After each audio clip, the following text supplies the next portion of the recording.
TVNZ Breakfast this morning. It's a new panel. I think it's like it feels to me like the show Farmer Wants a Wife, but it feels like the gay version of it, that Farmer wants a husband. And that's what I see when I look at this picture. Farmer wants a husband. That's how it kind of comes across to me. It's an awkward dating moment between a farmer and his prospective male partner. Now, the Bish has just been asked, are you going to get onto things now? Are you going to rip into things? Are you going to, could do what Kieran said? And, because Kieran's just gone, well, it's these guys' chance now. They can get into it and have a crack, and they're going to go down the line and they're going to put some of their ideas in place.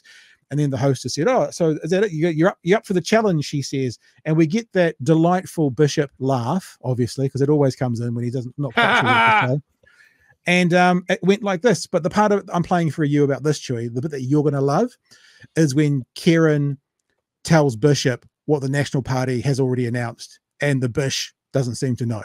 That's a beautiful part about this. Here we go. Chris, the challenge has been laid down. Are you going to crack into it?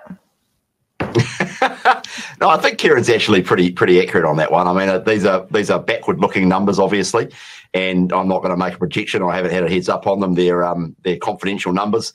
So, look, they are what they are. But the key point is what we do going forward, and we've got a real plan to grow the economy and get more jobs and incomes into this place. And we'll get on with that, and we'll put a bunch of ideas forward, which Kieran will criticise on the show. And over the next year or so, we're going to have a few Barneys on the show. I get the feeling that Chris Bishop thinks that this is a bit matey. It's a bit of a game.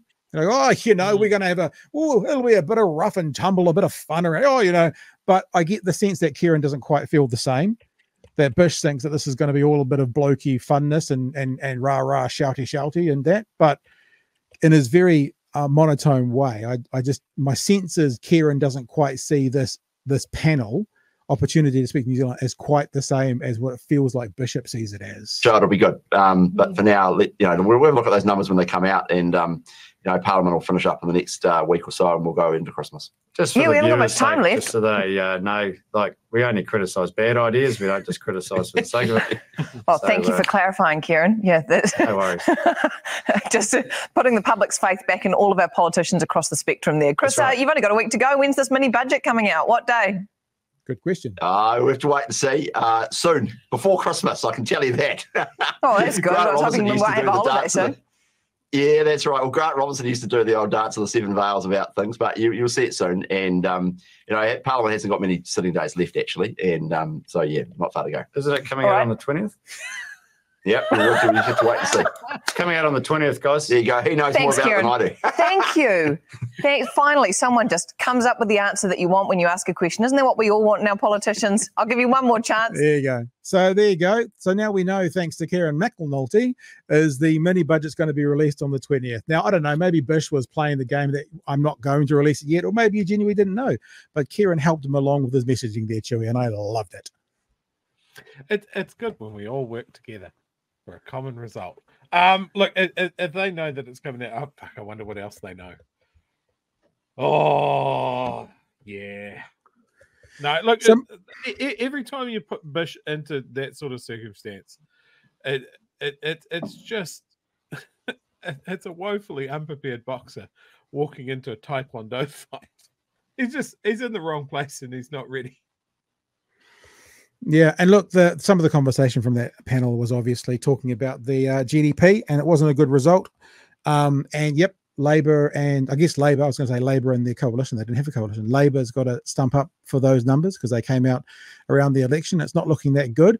However, because it's looking like the economy is dropping off quicker than it should be, what that could well mean is interest rates for mortgages and stuff will come down quicker as well. But then again, that'll put the pressure on to have. Anyway, it's not great.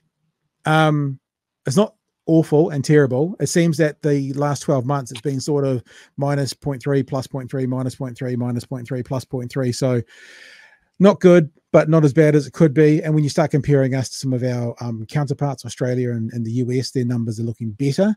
But also, we've said this many times, and I don't, this is not an issue that I find to be too bad. The reason that we're in a slightly worse state than some of the other economies is because we chose to keep more New Zealanders alive. That's what it comes down to. Our economy has taken longer to kickstart again because if you look at the graphs of death, population death per million, we kept things closed down for longer. Be that right or wrong, if it was right for the health of the nation, it was either wrong or harder on the economy. I'm okay with that payoff for another 6 to 12 months to have more New Zealanders alive. That's just my opinion, though. Other people would rather have business numbers look better and have more dead New Zealanders. I mean, you're entitled to that opinion if you want, Chewy. Not you are, but other countries that made that decision of business first and stack the bodies up as high as they go, their economies aren't exactly booming either. It's this whole idea that, you know, everything that happens to New Zealand is the government's fault. Yeah, no, yeah. And look, I'm going to be fair here in saying that what National has in front of them, not all the problems that they're trying to solve, they will be able to solve because they are outside of their control. Yeah. I do worry about, you know, their instructions to the Reserve Bank, whether that is just a blunt instrument. I do worry about the fact that they were cheerleading the best way to halt inflation is for 400,000 people to lose their jobs. Again, a very blunt instrument. I don't think that the people they've got in charge of their finance have the deft hand that it's going to take to navigate this without completely tanking the economy. Yeah. But the proof will be in the pudding. It's as it's been through much of the last 2 or 3 years. No one's saying the numbers are amazing, but there are payoffs which have benefited individuals, and compared to the rest of the world, we're in the middle of the pack. I mean, America, I think's last growth for their quarter was 3, which is a bit of an outlier. I think Australia was 0.7. So, you know, it's not terrible, it's not good, but as I said, and I'll say it again and again and again, for those 20,000 more New Zealanders that research shows they estimate are alive because of how we operated, I'm okay with that payoff for now. I mean, if it goes on like this for 20 years, maybe we won't be so generous, but for now.